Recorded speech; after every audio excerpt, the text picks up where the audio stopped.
no sunshine when she's gone. Ain't no good when she's I'm Andrew Harrison for Radio Heard Here, and we're talking to singer-songwriter Josh Hoge. Josh, thanks for joining us today. It's good to be here. Just kind of literally blew into town. Josh, what does radio mean to you? One, it means a lot to me because when I'm on the road and on tour, that's actually what I listen to is radio. You have a very eclectic sound. What is the genesis of that? It's really hard for me to put my label on when people say, what type of music do you play?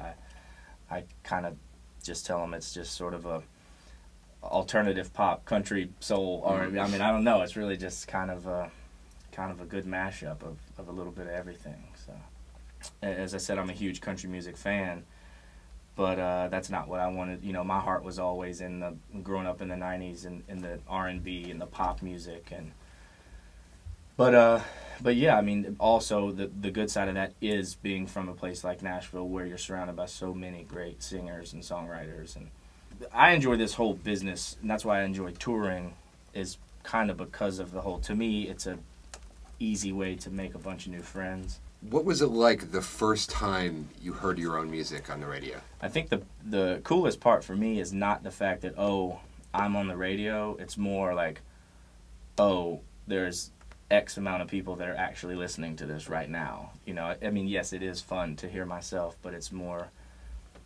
fun when I get back and do get on MySpace or whatever and get an email from someone that says, hey, never heard of you before, but heard them spin your song on this station, and, you know, I love it.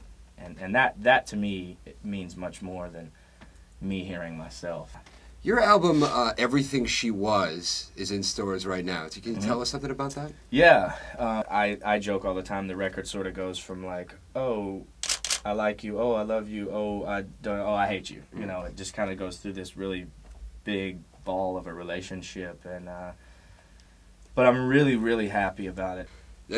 Was there anything sort of funny that happened to you while on tour that you didn't expect? I played a show not too long ago in Columbia, Missouri, that I was all excited. You know, my name's on the big light-up marquee, and it said Jose Hoge. So for that evening, apparently, I was like a Latin Southern crooner. So that was cool. Josh, what do you love about the radio? Probably my main thing is, I mean, it's the first thing I do when people say, hey, have you heard the new Justin Timberlake single? Well, I mean, the first thing I do is, you know, when I'm on long drives, is put it on, you know, find the first pop station that might be playing it and see. You know, I've also been guilty of if I've heard someone has a new song out, I'll pop in a little call to the station when I'm driving sometimes, if I can Google it and find out where I'm passing through and say, hey, can you play this? But that's probably my favorite thing about the radio is, you know, getting to hear new stuff, but also getting to hear some new artists if I'm not familiar. Things like that make me realize I still like the radio. Ain't no sunshine when she's gone. I'm Josh Hoge, and I'm on the radio. Anytime that she goes away, say anytime she goes away, anytime she goes away from me, so she goes away.